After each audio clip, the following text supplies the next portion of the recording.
Alors, je continue avec le texte ici. Alors, je vais prendre cette image ici pour continuer. Natural Graphite Stonewall.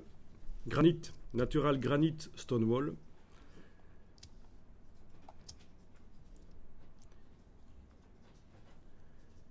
Je prends l'outil texte, je clique. Voilà. Je sors de l'outil texte, je vais vers l'outil de déplacement de pixels et je peux donc enclencher la transformation manuelle commande T pour agrandir le texte.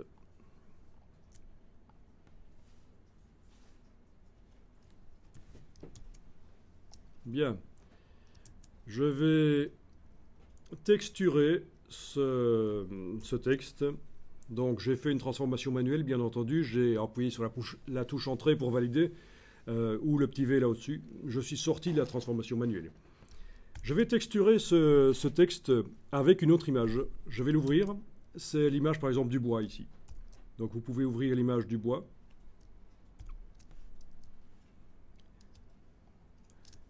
Avec la touche F, je passe en mode fenêtre, je quitte le mode plein écran. Je détache la texture de bois par son onglet, elle est dans sa fenêtre à elle. Et je vois donc la fenêtre avec le texte ici.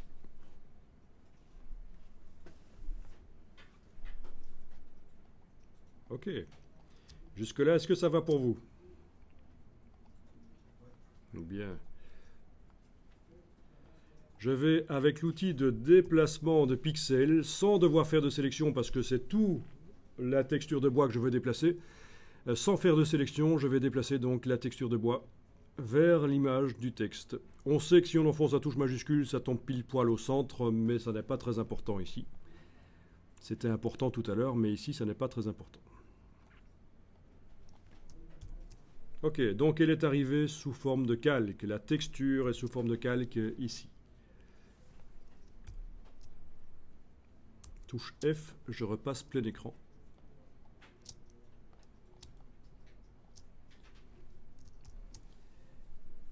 Et alors je vais faire en sorte que la texture ne soit visible qu'à l'endroit du texte.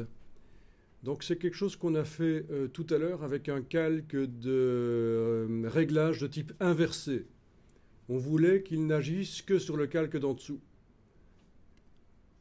Ben, ça marche aussi avec des calques qui contiennent des pixels. C'est donc la touche Alt, je fais voyager le pointeur entre les deux vignettes et je clique quand j'ai ce signe spécial. Et voilà, vous avez votre texte qui reçoit la texture de bois. Elle est toujours déplaçable dedans, il n'y a pas de problème. Bien entendu, si on la déplace trop à un certain moment, elle n'est plus sur le texte et c'est la couleur du texte qui réapparaît. Elle est déplaçable, on pourrait même la redimensionner par transformation manuelle. Donc c'est assez génial ça, de pouvoir comme ça mettre une texture sur du texte qui reste modifiable d'ailleurs. Il n'a pas été pixelisé, on peut encore changer le mot si on veut. Donc je recommence la manip de ici, à partir de là, tu as donc la texture qui est au-dessus. Donc c'est la touche Alt et je fais voyager le pointeur entre la texture de bois et le texte jusqu'à ce que j'ai cette icône spéciale. Et là je clique sans bouger la souris. Et comme on le voit, il y a une petite flèche qui indique qu'elle n'est visible qu'à l'endroit du calque d'en dessous. Là où il y a des choses visibles sur le calque d'en dessous. Le calque d'en dessous est souligné pour indiquer qu'il est à la base de ce qu'on appelle un système d'écrêtage. Voilà. Bien. À partir de là, je vais mettre sur le calque de texte éventuellement des effets spéciaux, notamment un biseautage pour qu'il soit quand même un peu plus visible. Voilà. Très sympa. Une petite ombre portée.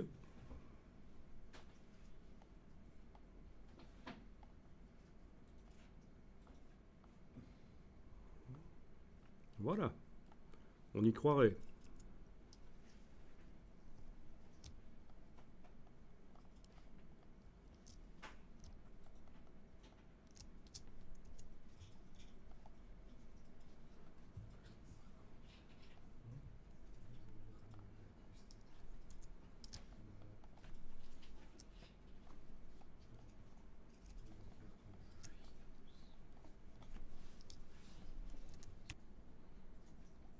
Ça va, ça marche? Bon.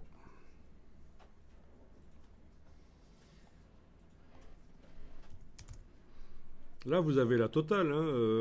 On étudie le texte, mais ça vous permet de faire d'autres choses qui sont utilisables dans d'autres contextes aussi.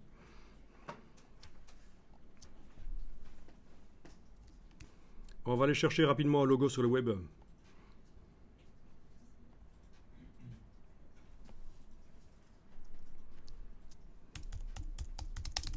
Vous gardez bien votre image ouverte parce qu'on va toujours l'utiliser.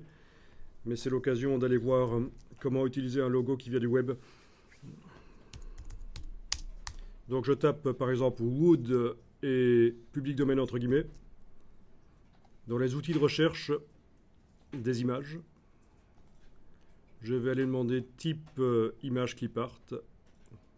Voilà. Alors. Bien. Bon, je vais prendre un truc qui fait penser au bois. C'est ce truc-là, par exemple. OK. Donc, Wood, public domaine, entre guillemets. Dans les images, j'ai demandé spécifiquement des images clipart.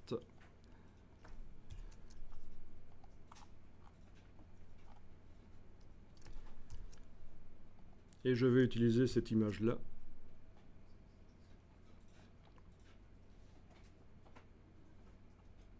D'accord, vous la voyez?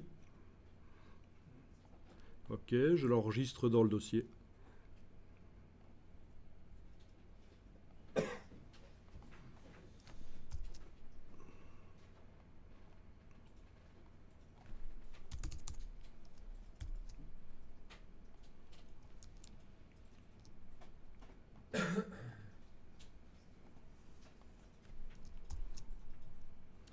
Ok, je l'ouvre dans Photoshop.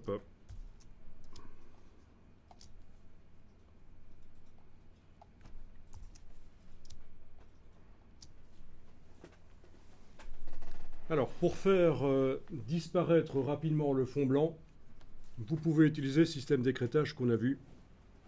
Double-clic sur la droite du calque ici, pour le transformer en calque 0 déjà, puis à nouveau double-clic pour faire apparaître les curseurs d'options de fusion. Mais cette fois-ci, c'est le curseur du dessus que j'utilise, parce qu'il n'y a pas de calque en dessous du cerf. Il est seul, ce calque-là. Donc, je vais rendre invisible une partie du calque en fonction des pixels de ce calque. Ce calque. Et les pixels quoi? Les pixels les plus clairs. Voilà. Je déplace simplement le curseur vers la gauche. Et les pixels les plus clairs sont devenus invisibles. On a le damier de transparence qui apparaît. OK. OK, une icône qui indique ici qu'on a fait des options de fusion. Si ça va trop vite, vous le dites. Hein. Donc j'ai double-cliqué sur le calque et sur le curseur du dessus. Ah, ça aurait peut-être marché sur celui du dessous aussi. Ah non, ça ne marche pas. Sur celui du dessus, j'ai déplacé. Non, je me demandais, tiens, parce que je pense bien que ça marchait comme ça à un certain moment. Mais non, ça ne marche pas. Ok, c'est bien celui du dessus. Parfait. J'ai donc le fond blanc qui est devenu transparent. Rapidement.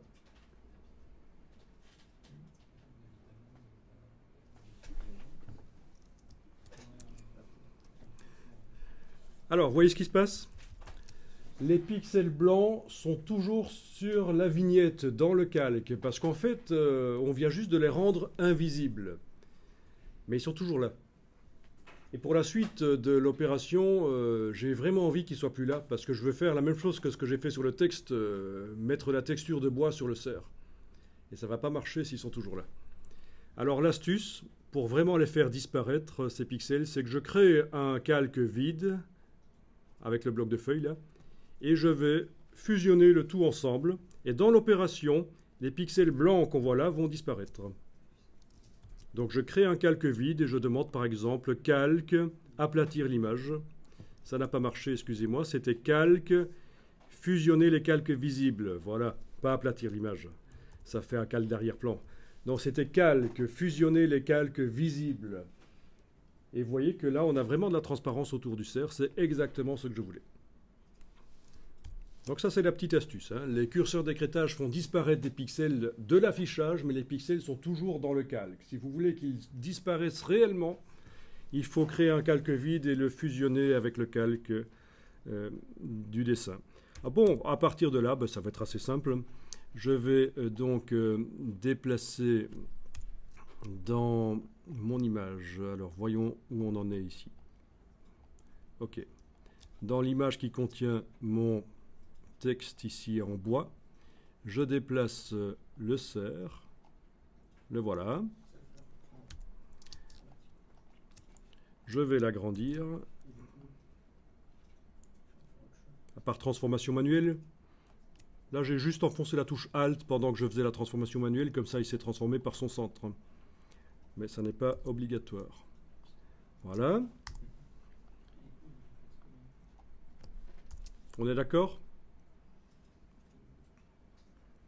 Et ben oui, déjà essayez de faire ça, hein. De déplacer le cerf dans l'image dans votre montage où il y a le bois.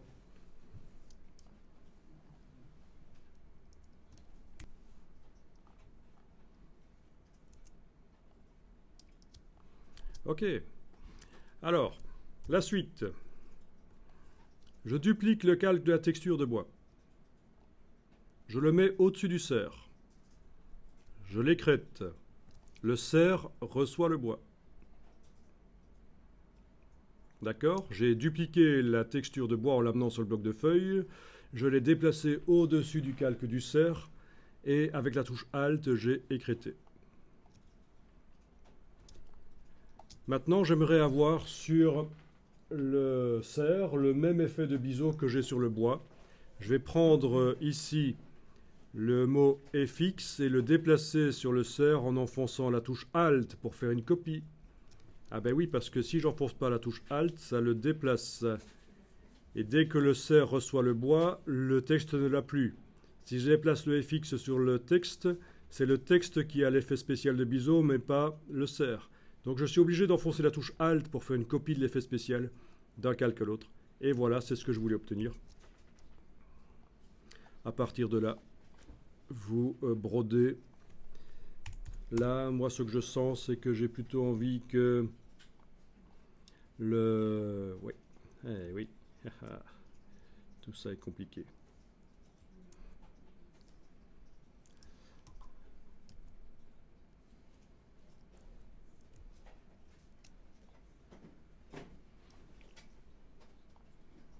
Ok, on va faire la version simple. Sinon, vous allez vous embrouiller. Est-ce que vous arrivez jusque-là? Donc, il faut déplacer le FX en enfonçant la touche Alt. Tu le déplaces du calque de texte vers le calque du cerf. Et on a deux séries d'effets spéciaux qui sont totalement indépendants. Actuellement, ils sont les mêmes, mais on pourrait faire un biseau différent sur le cerf que sur le bois. Ça marcherait.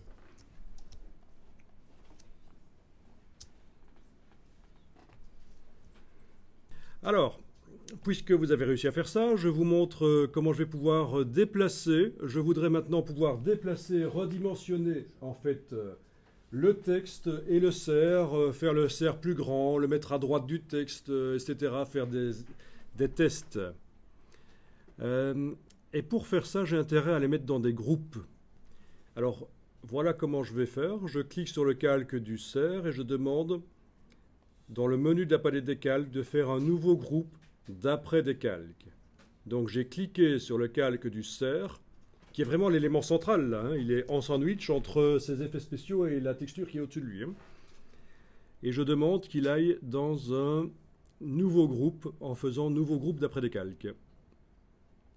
Et ça n'a pas voulu le faire. Si, ok, voilà. Même chose pour le texte, qui est l'élément central. Il est en sandwich entre la texture et ses effets spéciaux. Nouveau groupe d'après des calques. Le fait que les choses soient dans des groupes ne change rien du tout à l'aspect. Par contre, je vais pouvoir les redimensionner ensemble. Si je redimensionne ici le texte, celui-là, voilà. Ça va redimensionner à la fois le texte et sa texture. Donc voilà, transformation manuelle sur le groupe texte qui est fermé, c'est important, hein, parce que si vous l'avez ouvert, il y a un risque que ce soit uniquement la texture ou le texte qui se modifie. Donc je ferme le groupe, je fais une transformation manuelle et je vais pouvoir le redimensionner comme je veux. Ok. Voilà, je vais le mettre là.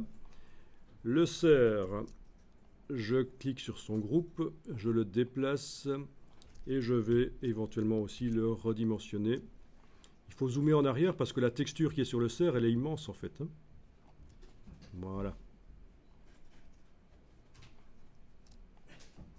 Vous voyez, donc l'astuce de mettre le texte et sa texture dans un groupe de manière à pouvoir redimensionner les deux ensemble. Voilà, pas de problème.